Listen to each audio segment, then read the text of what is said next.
Salut à tous, c'est Xavier. On se retrouve pour la première vidéo de l'année sur la chaîne de Denis, comme d'habitude sur la thématique en gros suivi de liste, plus un petit point sur les performances et voilà préparation de quelques plans pour la semaine suivante.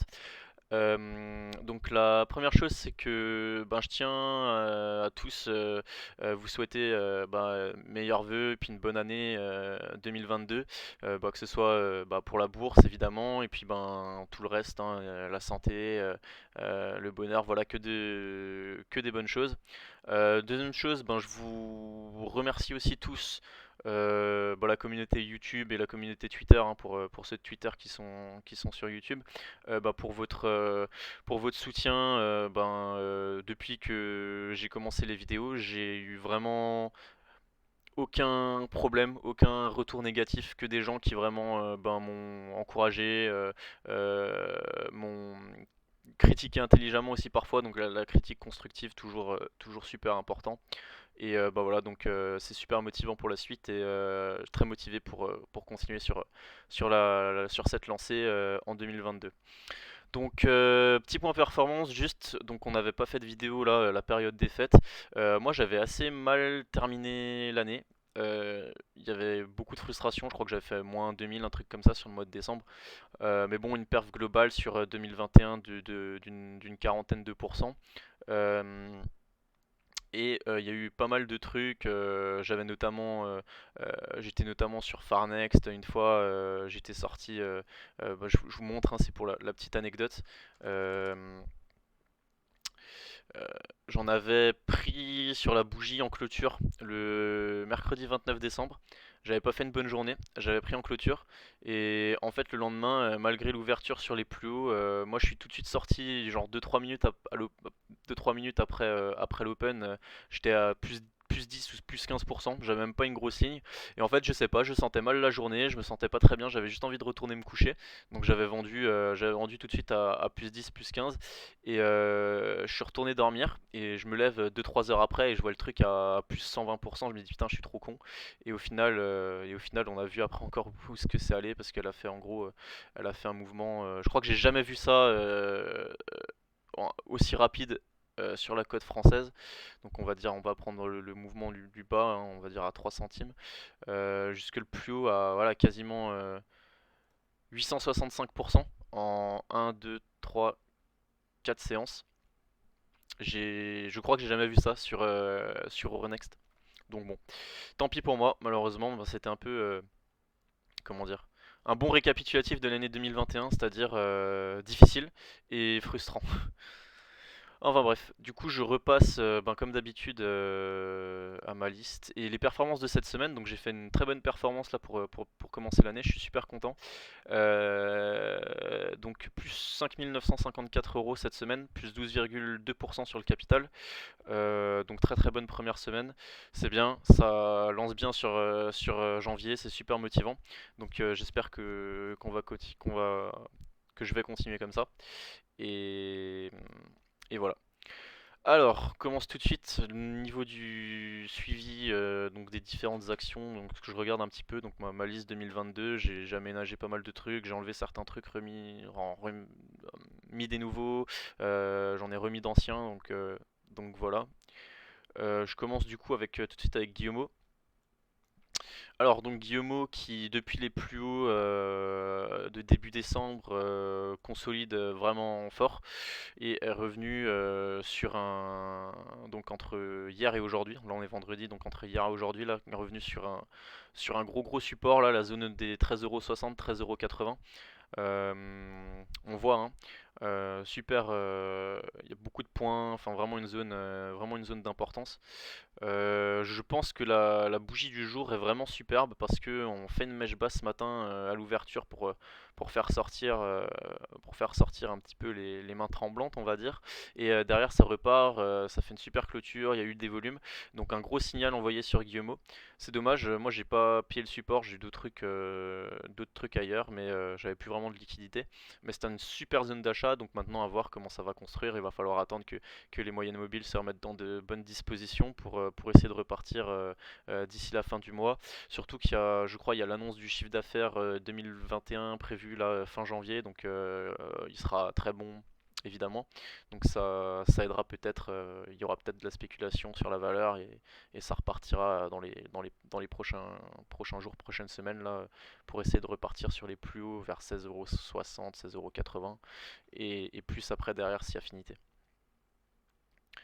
Abionyx Pharma. Alors, donc on en parlait aussi un petit peu avant les vacances de Noël, on va dire. Il me semble que de mémoire, j'avais dit qu'il y avait un genre de support là, on va dire à 2,40€ sur la mèche basse, ou peut-être plus haut, je parlais peut-être plus haut, plus 2,50€, possible aussi. Quoi qu'il en soit, c'est un peu bizarre ce qu'elle a fait à la valeur parce qu'elle est juste allée, elle est allée plus bas avant de stabiliser et repartir. Mais en fait, cette zone, enfin au moins à court terme, là, elle correspondait pas à grand chose. Donc je me serais attendu à ce que peut-être elle fasse une mèche un peu plus basse et qu'elle aille chercher 2,20€. Mais bref, ça c'est pas très grave. Donc il y a une news cette semaine. Gros gap haussier. Bon, ça a été vendu, hein. Elle a fait une bougie au plus haut à 42%. Bon, ça a été vendu vu la tronche de la bougie. Et maintenant, bah, ça consolide. Et bah, voilà, hein, les moyennes mobiles se retournent à la hausse. On va avoir un non-croisement aussi entre la M20 et la M50. Donc le graphe est très très bullish. Donc faudra s'affranchir, valider les 3,22€ pour espérer retourner plus haut et aller tester 3,60, 3,80. Voilà quoi, et donc ben, le support est identifié, on va dire entre 2,40 et 2,30. Même si en intermédiaire, si vraiment ça voulait aller plus bas, on pourrait avoir déjà 2,60 comme zone. Et là, on en a du coup un petit qui s'est créé sur 2,77. Erame, une de mes convictions 2022. Bon, c'est la conviction de pas mal de monde, mais c'est à peu près logique vu le marché sur lequel Erame, c'est-à-dire le nickel principalement, enfin nickel et manganèse, donc et bientôt lithium, donc tout ce qui va bien, voiture électrique, tout ça, batterie, etc. Donc ça va être une valeur suivie. J'en ai parlé hier ou avant-hier sur Twitter, je sais plus. Donc on a eu le signal d'achat là, en gros, hein, au dépassement des 76,50€. Et donc là, c'est en train de repartir au-dessus de toutes les moyennes mobiles. La M7 est bien repartie, la M20 commence, la M50 aussi. Donc là, clairement, le premier objectif, ça va être les 83-84€. Et si ça passe, je pense que ça ira plus haut. Moi, si j'ai marqué une zone à 93€, donc je pense qu'en hebdo ça doit correspondre. Ouais, voilà, ça correspond au plus haut de septembre 2018. Donc éventuellement, peut-être pour ceux qui sont dedans, peut-être prendre des bénéfices sur 84-85 s'il y va, et après espérer un passage en force de cette zone-là pour soit renforcer, soit viser plus haut, enfin pour viser plus haut, mais pour renforcer et viser plus haut plutôt. Voilà. Ensuite, Cybergun. Alors, Cybergun, compliqué parce que mardi, mercredi, là, on a fait quelques mèches, on s'est fait un petit peu peur. Moi, personnellement, malheureusement, je me suis fait sortir. J'avais une ligne avec une belle plus-value, j'étais à plus 20 ou plus 25%. Je me suis fait sortir là, j'avais un stop on va dire, je crois que c'était sous 0,52, un truc comme ça, et je me suis fait vraiment sortir. C'était psychologiquement, c'est moi qui ai vendu parce que je me suis dit, j'avais pas de stop mécanique automatique, mais je me suis dit, vu la mèche, je me suis dit que ça ira sûrement plus bas, c'était en train de casser la M20 et tout. Mais au final, pourquoi je pense que là on a vraiment un gros signal de force sur Cybergun, parce que on a vraiment essayé de se faire peur. Et au final, il y a eu des acheteurs, on a bien tenu, on a repris la M20 et la M7 avec deux séances avec un petit peu plus de volume. Ça tient bien, bah, du coup on a bien tenu les moyennes mobiles qui sont toutes les deux encore haussières, et surtout la M7 n'a pas croisé la M20, donc il y a possibilité de voir un non-croisement haussier de ces deux moyennes mobiles à très court terme. Et ensuite, deuxième chose d'importance, c'est que c'est vraiment explosif comme configuration, hein. On voit là la congestion sous les 0,60. Donc là, les 0,60 première vraiment petite résistance à passer pour retourner là sur la zone là les plus hauts récents sur 0,658. Et on voit bien, hein, les 0,658 testés une fois, enfin le pic ici, qui avait déjà été un pic en octobre et deux fois quoi. Donc on est vraiment dans une zone d'importance. Ça pourrait être très très explosif si ça venait à passer. Je pense qu'on pourrait viser la bol sup et au moins la M100 à 0,75. Et toujours pareil, donc du coup maintenant la zone un petit peu plus basse ici là, les 0,60, les 0,52, 0,51 qui deviennent vraiment support à court terme. De Richebourg, c'était une sorte de range, là ces dernières semaines. Pareil, on s'est fait un petit peu peur là avec la volatilité des indices récemment avec deux mèches basses. On a à chaque fois plus ou moins tenu la baraque. On a fait un contact MM200 et derrière, boum, c'est reparti en ligne droite. Donc là, il a explosé les plus hauts annuels et puis ben, c'est bien parti pour aller chercher encore un peu plus haut. Jacquet Metal, donc ça c'est pareil, c'est des valeurs que j'apprécie un petit peu en ce moment là, auxquelles je m'intéresse, que je surveille d'un peu plus près, tout ce qui va être Eramet, de Richebourg, Jacquet Metal, un peu pas mal de valeurs liées aux métaux ou aux matières premières de manière générale à cause de ben, l'inflation hein, et ça c'est des valeurs qui sont value, donc qui en général sont plus solides dans ces périodes-là, voire même surperforment parce elles sont plus recherchées. Et donc voilà, hein, donc Jacquet Metal c'est pareil. Elle a bien travaillé le bas du biseau là, on peut voir ça comme une sorte de canal. Hein, pourquoi Ouais, comme une sorte de canal un peu comme ça. Donc elle a bien travaillé le bas du canal ici. Et elle est repartie derrière. Là, elle a fait le breakout des 23 euros. Donc pareil, c'est hors bol, les moyennes mobiles bien orientées. Je pense qu'on est très très bien parti pour aller retester le haut du canal qui correspondrait à peu près au plus annuel ici. Et Jacquet Metal, ça reste une valeur très très solide fondamentalement parce que bon, ça vaut vraiment pas cher. On a un PER de 4 ou de 5 et la moyenne dans le secteur c'est environ 8 ou 9. Donc il y a un petit peu de marge encore sur Jacquet Metal. Médian Technologie. Alors, Médian Technologie, c'est pas mal. Il y a eu une news cette semaine. On a ouvert en gap qu'on a quasiment fermé. Donc la bougie d'hier, hein, un doji qui clôture hors bol. Les bols étaient assez serrés. Il y a eu un petit peu de volume, même si ça reste faiblard par rapport à ce qu'on a pu avoir récemment. Euh, donc là, il y a une sorte pour moi. Je vais le mettre en 4 heures. C'est un peu plus explicite. Donc là, j'ai le graphe en 4 heures. Nuit et 4 heures. Donc là, il y a une sorte de range. Enfin, c'est un range. Et bah, il faut casser là 16,40€, 16,50€ pour espérer revoir la zone des plus hauts récents là. Euh, Qu'est-ce que je peux dire d'autre? Je pense que les volumes, il y a eu la news, il y a les volumes, donc en plus il y a plusieurs, comment dire, on a un sorte de signal, on a des indices sur plusieurs unités de temps. Donc là on voit le 4 heures qui était pas mal avec les volumes plus hors bol. Là c'est pareil, en daily on est hors bol, les moyennes mobiles qui commencent à se retourner à la hausse. Et même en weekly, on voit bien le non-croisement haussier M7, M20 en train de se mettre en place. Le seul truc qui est un petit peu dommage, c'est la bol sup en hebdo qui est en train de se retourner à la baisse, donc qui servira de résistance, et encore plus si elle est baissière, si on était amené à la toucher. Donc à part ça, tout est super positif. On voit, faut vraiment faire le breakout là des 16,50€, 16,60€ pour aller voir plus haut, avec une zone bah, du coup qui a été bien travaillée, qui a été bien défendue, une grosse zone de support ici sur les 14,80€, 15€. Ensuite, j'ai rentré Sensorion parce que c'est une valeur intéressante dans le sens où ça peut être assez sportif. Et en même temps parce qu'il y a du news flow. Alors je connais pas très bien fondamentalement la boîte, mais il y a des résultats d'études de phase 2 il me semble, prévus pour le premier trimestre 2021, qui sont assez importants pour l'entreprise. Donc comme d'hab c'est une biotech, donc susceptible qu'il y ait de la spéculation et que donc l'analyse technique soit très intéressante à ce niveau-là. Donc Sensorion, j'en ai un petit peu parlé aussi cette semaine qui avait fait, voilà, on a un gros mouvement haussier de 20-25% et on avait tout retracé en 2-3 jours. Et donc là on voit qu'elle tient, oula pardon, euh, je vais zoomer un peu, une sorte de support très court terme ici là sur les 1,85€ là qu'on teste, qu'on a testé là toute la semaine. Je pense que bon maintenant il faudra repartir pour aller rechercher les plus hauts. Et sinon, support environ 1,73, 1,70 à pas casser à court terme.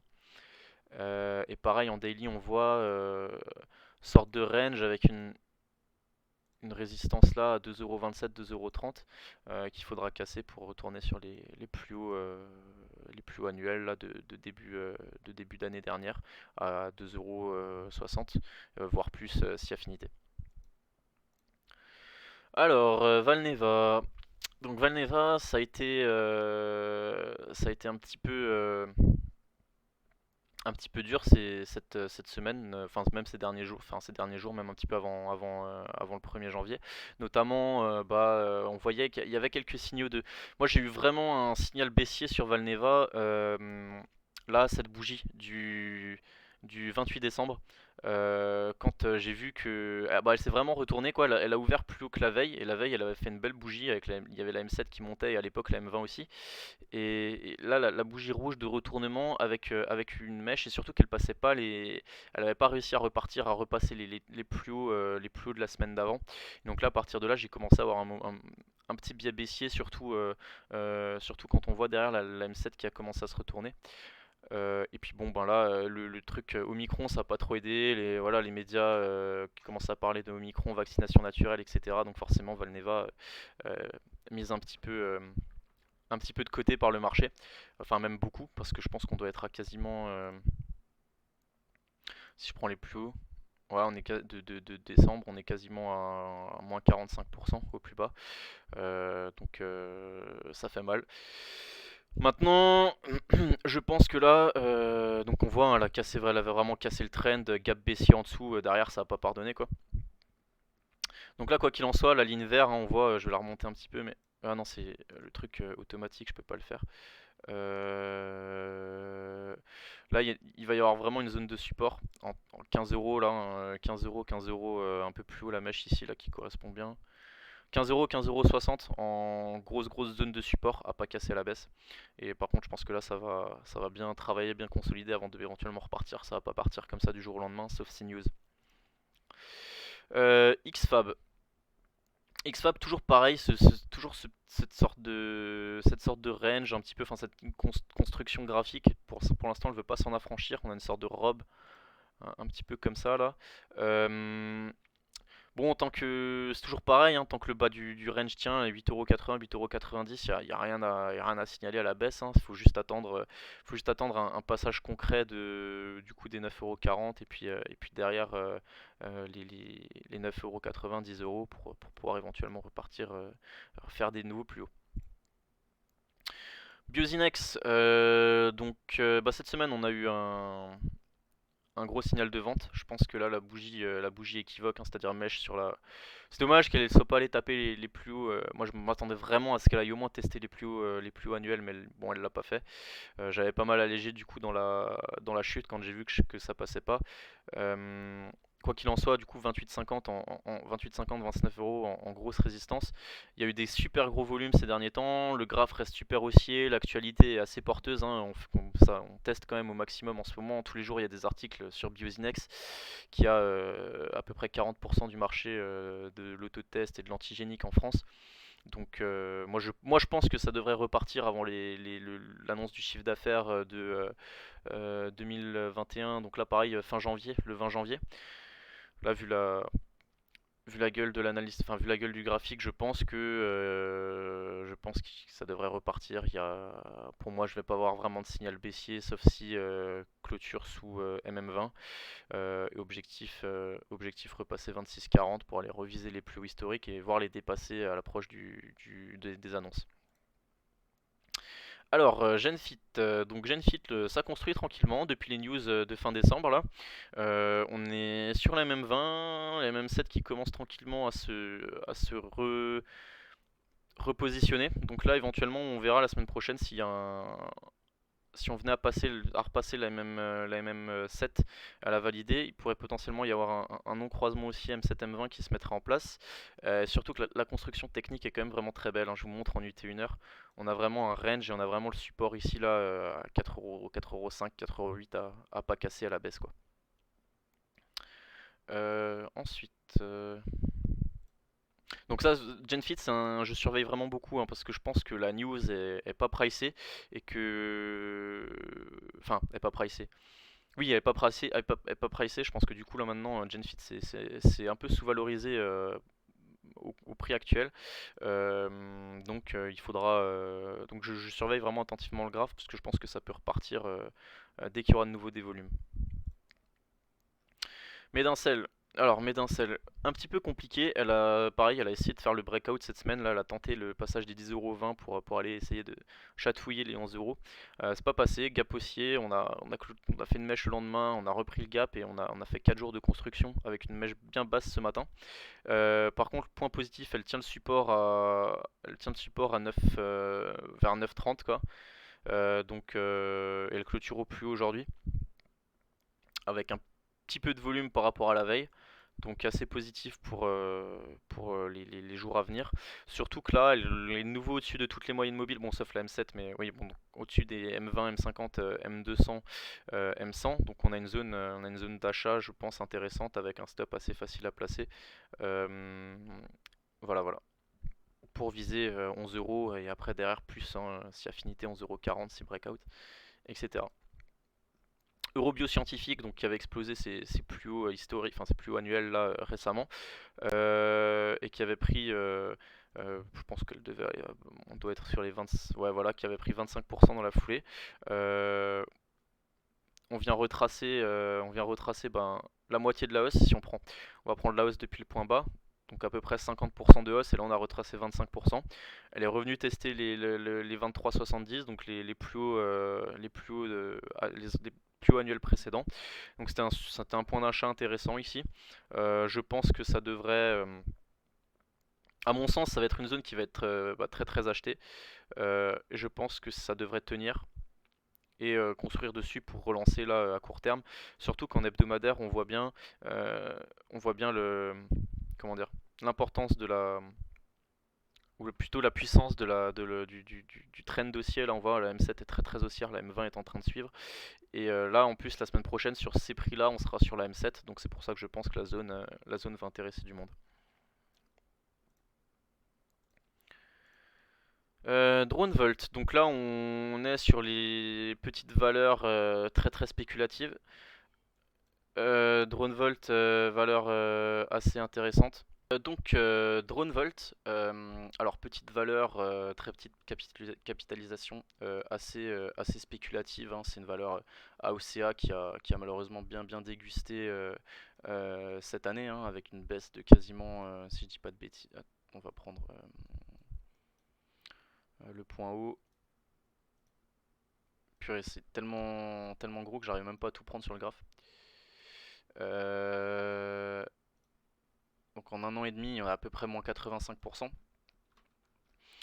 Donc pourquoi intéressante? Parce que donc il y a eu une AK, donc une augmentation de capital il n'y a pas longtemps à 0,74 il me semble, ou 0,76, enfin 0,76 à 0,076. En théorie, bon, ça veut dire qu'il y a des gros ou des fonds d'investissement, etc., qui sont rentrés à ce prix-là. Donc généralement, quand une AK se fait, une augmentation de capital fait, il y a toujours dilution, mais on est censé tenir à peu près le prix à laquelle elle se fait, si on venait à tester ce prix-là graphiquement. Donc il y a ça qui est intéressant déjà, donc c'est-à-dire qu'en dessous du prix de l'augmentation de capital récente, et ensuite il y a eu une suspension des ECA, donc tout ce qui est instruments financiers dilutifs, donc en théorie c'est-à-dire qu'on aura plus ça qui pèse sur le cours de bourse, et on est au plus bas historique, on revient tester les plus bas de mars 2020, quasiment. Donc il y a tout ce cocktail là qui est assez donc déjà à prendre en compte dans l'analyse. Et en plus, on a, enfin, on voit bien que là, on a quand même, la valeur ne baisse plus, elle stagne, elle est vraiment en train de se chercher pour se remettre dans de bonnes dispositions pour repartir à la hausse.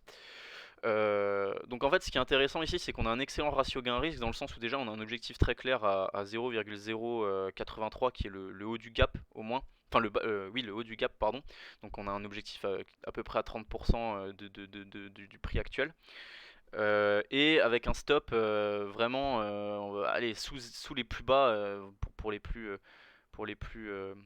comment dire, je perds mes mots, pour les plus rigoureux, pour les moins cardiaques on va dire, donc vraiment les plus bas sont sur 0,06.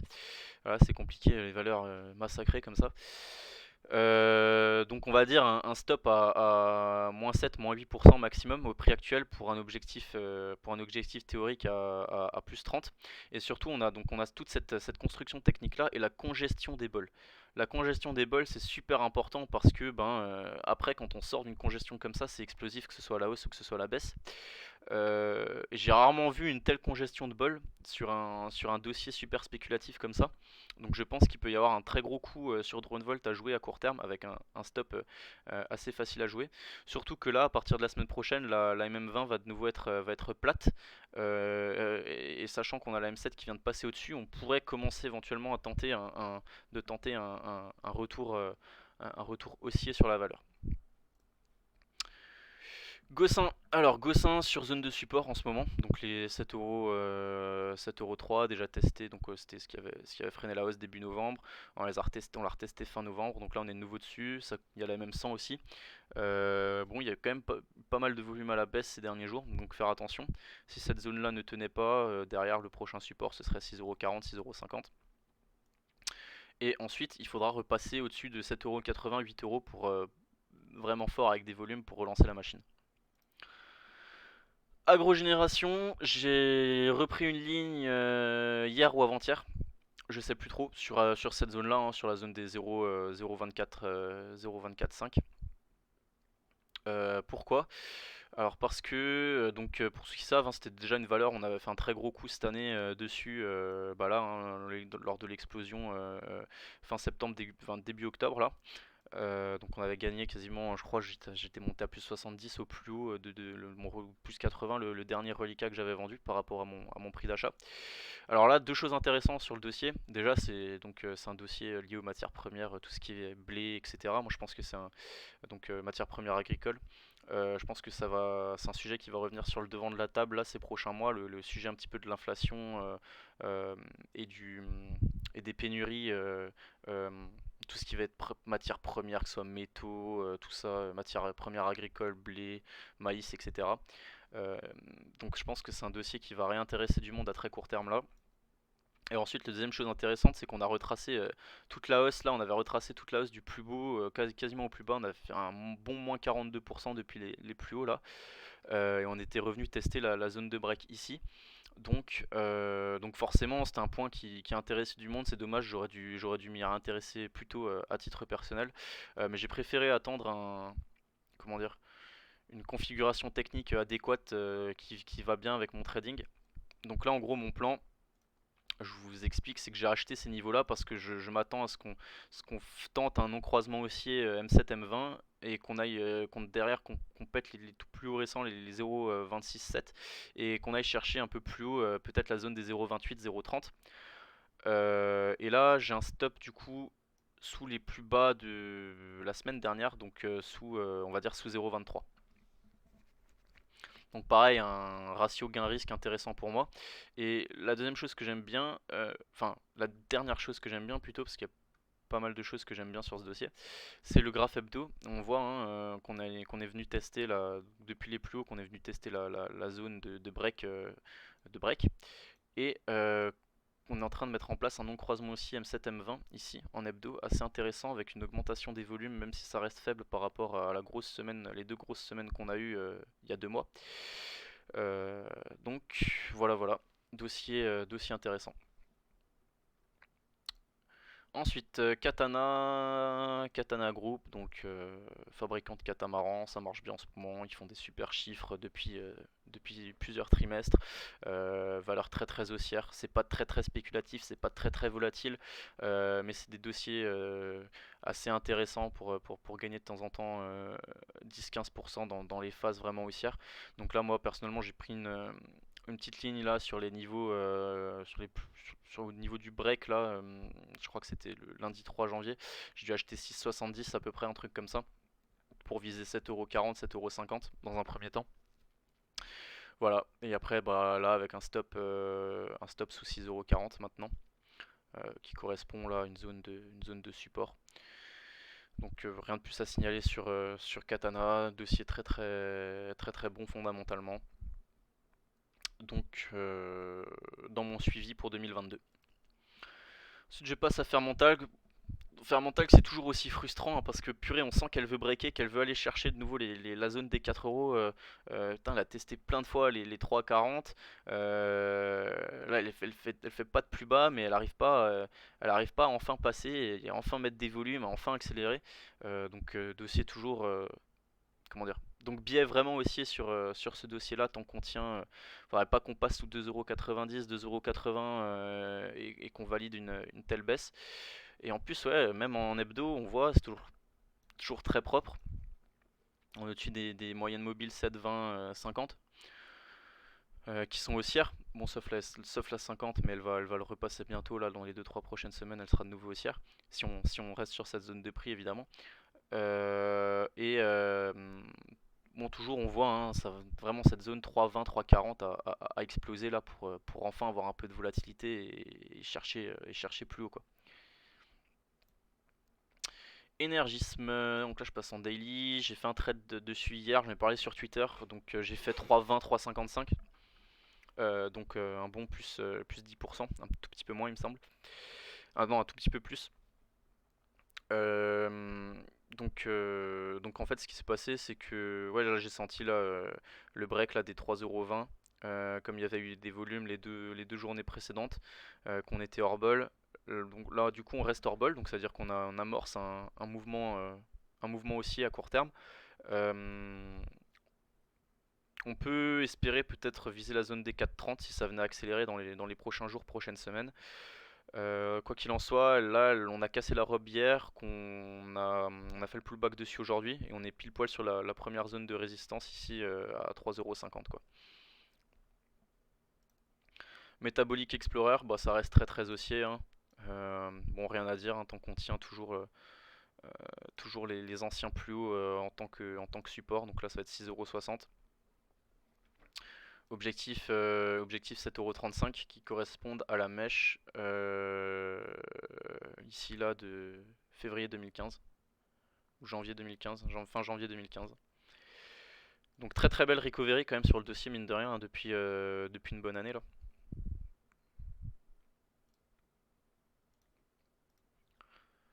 Alphamos, donc bon Alphamos, hein, on en a beaucoup parlé ces dernières semaines. Moi j'étais persuadé qu'il y avait vraiment un gros coup à jouer sur ce petit titre qui peut être assez spéculatif. Pourquoi? Parce qu'on avait un super. Je vais essayer de bien vous montrer. Euh, J'essaie de bien zoomer. Comment est-ce que je peux faire un zoom? Je vais essayer de zoomer sur cette partie-là. Voilà, donc là on avait vraiment une congestion entre 2,60 et un support oblique haussier qui a été très efficace, qu'on a testé une fois, deux fois, trois fois, quatre fois. Et puis là, bon, ben, moi je me suis dit, début de semaine, quand j'ai vu qu'elle a encore une fois testé et qu'il y avait un petit peu de volume et que c'était la 5 ou la sixième fois qu'elle testait, je me suis dit, putain, ça va passer quoi, c'est pas possible. Et j'ai pris le risque, j'ai vraiment chargé, j'ai mis quasiment la moitié de mon portif sur l'action. Pourquoi? Parce que j'étais persuadé que ça faisait tellement longtemps qu'on travaillait cette figure avec beaucoup de volume par rapport au reste du temps. Je me suis dit le jour où ça pète quoi. Et pourquoi j'ai pris tellement de risques? Parce que j'avais un stop facile, bah, du coup sous la robe, sous les 2€, 2,30€. Et comme j'avais un prix de revient à 2,40€, j'étais quand même plutôt pas mal. Et puis bon, j'ai eu la chance, la news, et derrière elle a pris 80% en ligne droite. Bon, évidemment, j'ai pas pris plus 80. J'ai vendu une partie à 3€, une partie à 3,50 et la dernière partie le lendemain sur les 4€. Donc Donc voilà, maintenant j'attends éventuellement qu'elle revienne faire un contact sur la même set et donc daily pour voir où on en sera au niveau des volumes, etc. Et éventuellement réfléchir à un nouveau plan sur la valeur. ALTBG, Blockchain Group, donc il y a une super robe. Il y a un petit peu des volumes là ces derniers temps, dernières semaines. Euh, les moyennes mobiles sont quasiment toutes haussières sauf la même 200. Je pense qu'il y a potentiellement un coup à jouer ici à court terme. Il faudrait vraiment réussir à casser cette zone là, 1,50 là, vraiment la valider avec des volumes et derrière avoir une survalidation en passant les 1,70 pour derrière viser 1,90 puis les plus hauts vers 2,30€, 2,40€.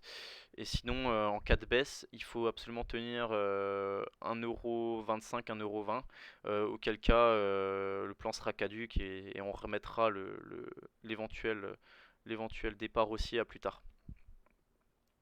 En hebdo ça reste pas mal aussi il me semble ce dossier.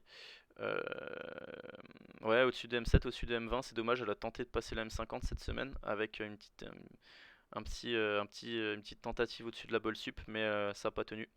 Bon, ça n'a pas tenu aussi en partie à cause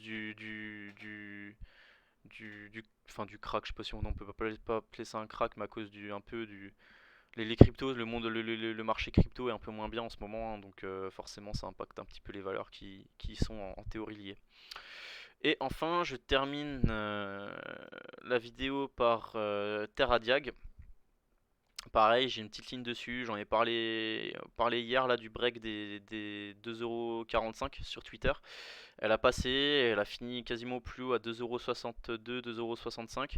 Aujourd'hui, consolidation, mais belle bougie quand même parce que des volumes, elle est revenue quand même à moins 8, moins 9% par rapport au plus haut de la veille. Donc il fallait tenir. Perso, j'ai tenu la ligne parce que j'aime beaucoup la figure et je pense que, un peu à l'image d'Alphamos, hein, on aura vraiment un gros potentiel haussier s'il venait à casser ça par le haut. Bon, ce qu'elle est en train de faire là, surtout avec les volumes de cette semaine. Moi personnellement, je vais viser 3,15, 3,20 dans les prochaines semaines pour, euh, pour prendre ma plus-value sur ce dossier-là. On a eu croisement aussi M7 M20, les bols sont en train de s'écarter à la hausse, il y a un petit peu de volume et même en hebdo c'est pas trop mal. Voilà, on voit c'est bien haussier, la M7 est bien haussière, on est en train de chatouiller la bol sup et de faire en sorte qu'elle s'écarte. Voilà, donc rien de plus à dire à ce niveau-là. Donc j'en ai fini pour cette semaine. J'espère à tous que, comme d'hab, que ça vous a plu. Vidéo un petit peu plus longue, je pense que d'habitude, je sais pas combien, ça doit faire à peu près une demi-heure, 35 minutes. Bon, comme on a un petit peu fait un débrief de la fin d'année et deux trois explications. Qu'est-ce que je voulais dire? Bah du coup, n'hésitez pas comme d'hab à me dire ce que vous en pensez en commentaire ou en DM sur Twitter. Si vous avez des critiques ou des remarques, c'est pareil, j'essaye toujours je lis tout, au moins tout. Je réponds pas à tout, mais je lis tout ce que vous m'envoyez, que ce soit sur Twitter ou que ce soit sur YouTube, dans la mesure du possible. Vraiment, je le fais. Voilà, bah du coup je vous souhaite un très bon week-end et une très bonne semaine de trading. On se dit à lundi pour Twitter et à samedi prochain sur YouTube. Ciao ciao.